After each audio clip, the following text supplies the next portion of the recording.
Di era digital yang semakin berkembang pesat, transformasi digitalisasi di kalangan generasi Z yang semakin marak. Lantas, bagaimanakah eksistensi televisi di kalangan generasi milenial saat ini?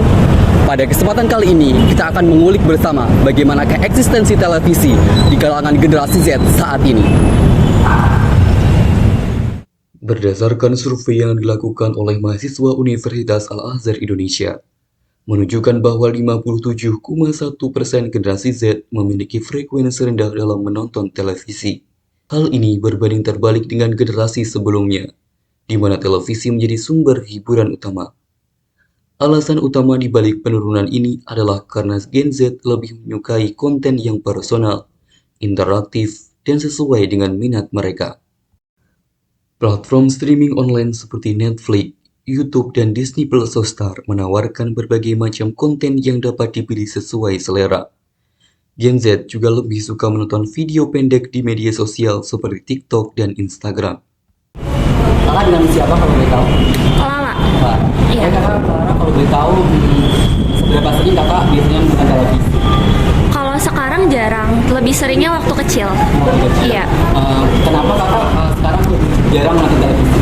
Karena lebih tertarik sama media sosial lewat kayak YouTube, TikTok gitu-gitu. Karena lebih seru. Terus kalau kakak pandangan televisi ke depan di kalangan kaum milenial kita ini akan runtuh atau gimana? Menurut aku bakal menurun sih, karena anak muda sekarang lebih tertarik nonton yang emang bisa dia setting gitu, yang keinginan dia. Kalau televisi kan pasti ada programnya ya. Kalau misalnya bisa lewat YouTube, lewat Netflix atau TikTok gitu, bisa dia adjust gitu. Oke, terus kakak kalau biasanya nonton televisi bisa dihitung nggak kalau seminggu berapa kali atau berapa bulan sekali gitu? Mungkin sebulan sekali, kayak pas ada berita penting aja gitu di TV baru menonton TV. Oke, berarti kakak kalau seandainya nonton televisi itu lebih nonton kayak berita atau talk show atau apa?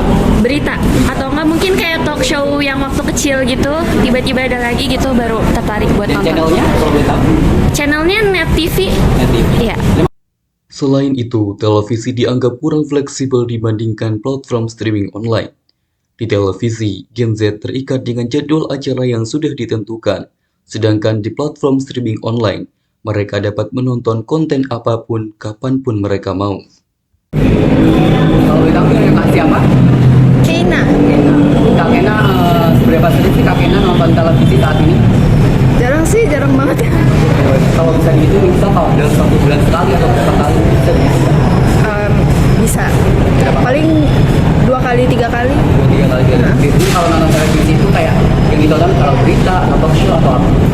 Berita sih, aku jarang nonton talk show gitu. Oke, kalau channelnya kalau boleh tahu yang bisa ditonton apa? Berita biasanya TV One. Kalau kakak ya melihat televisi di kalangan kaum milenial sekarang itu kayak gimana? Apakah bakal redup atau bagaimana? Dan kenapa? Kayaknya bakal jarang yang nonton TV gitu, terus kayak menurun peminatnya. Karena orang-orang sekarang lebih tertarik lebih ke HP dan yang lainnya daripada nonton TV.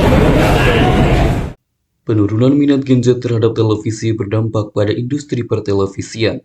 Namun, bukan berarti televisi akan punah. Televisi masih memiliki pemirsanya sendiri, terutama dari generasi yang lebih tua. Selain itu, beberapa stasiun televisi mulai beradaptasi dengan era digital dengan menghadirkan konten yang lebih menarik bagi Gen Z dan meluncurkan platform streaming online mereka sendiri. Dengan menurunnya jumlah penonton televisi di kalangan generasi Z memunculkan kekhawatiran akan eksistensi televisi di kalangan generasi Z saat ini. Perlunya integrasi dari program-program yang relevan televisi dengan kaum generasi Z akan membantu eksistensi televisi terus bersinar. Faidanti melaporkan untuk pemirsa.